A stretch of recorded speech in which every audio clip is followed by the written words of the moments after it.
হালকা হালকা শীত আছে, তো আজকে একটু নারকেল পিঠে হচ্ছে সুজি দিয়ে। সুজির ডোটা এখন বানাচ্ছি।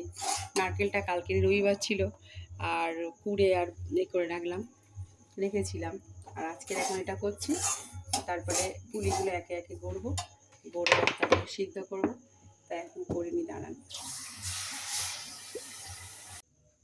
এই যে সেই মণ্ডটা করা হয়েছিল, আর তারপরে ছাইগুলো সব ভিতরে পুড়ে পুলিগুলো সব একে একে করে নিয়েছি। এবার সিদ্ধ করা পালা, তারপরে খাওয়ার পালা।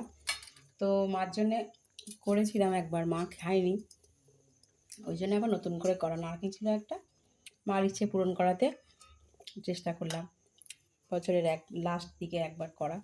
তো বেশ অনেকগুলোই হয়েছে, 2 প্যাকেট সুজি ছিল। আর এই যে করা হয়েছে আমার সবগুলো পুলি। এবার চলুন, এবার উনুনে বসবে। হ্যাঁ, উনুনেই করবো, চলো।